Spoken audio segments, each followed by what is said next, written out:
Cerritos Springs in Cuamata, New Mexico. Let's see. Let me get this loaf of bread right here.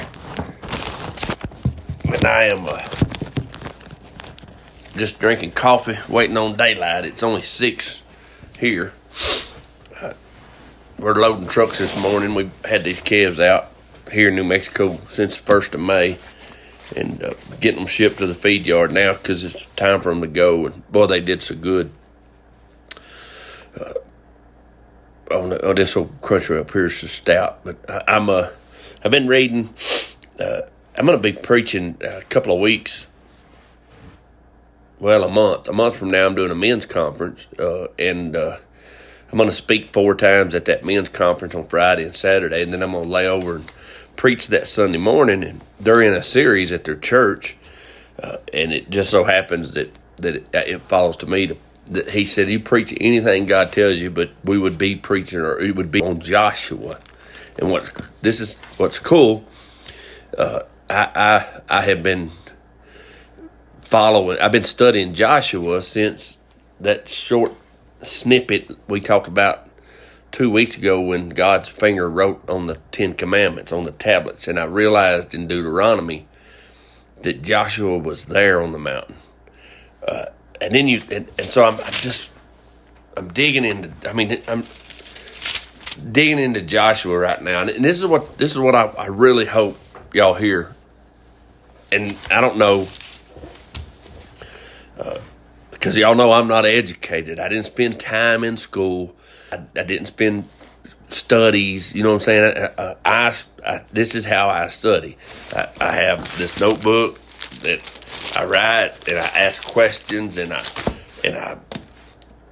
things catch my eye. I'm like, wow, that's weird. So I circle it. I write in my Bible. I text a few guys. We got a few guys in our church that are really, really students of the Word.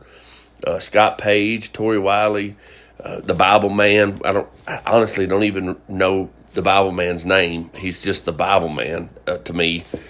And I don't mean to disrespectful in any way. I started calling him the Bible Man 6-8 years ago, and that's all I've ever called him. And then there's guys outside of our church that are not.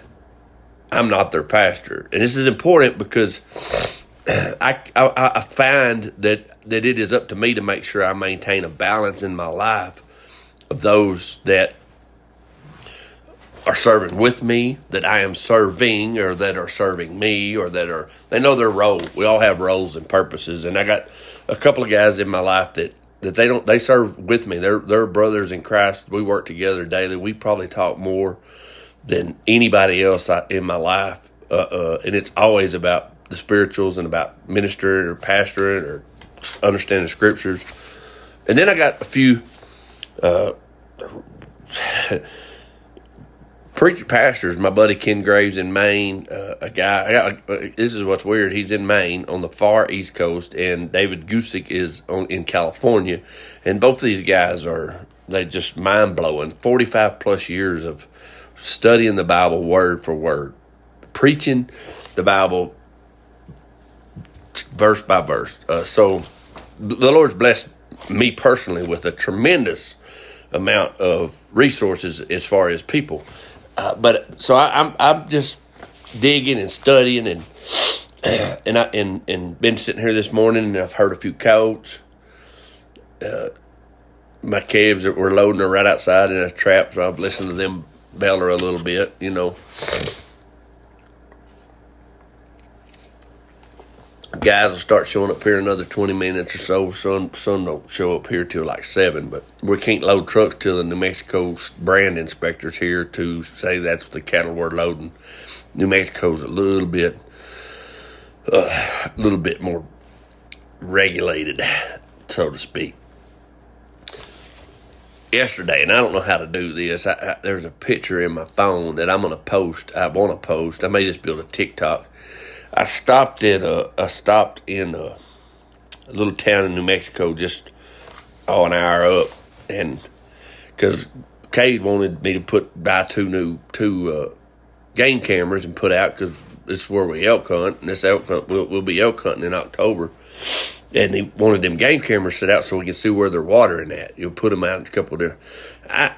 I know nothing about game cameras, so I stopped and I called him, and I sent Ty, my son, pictures, and I sent Cade pictures, and they told me, which one I should be getting.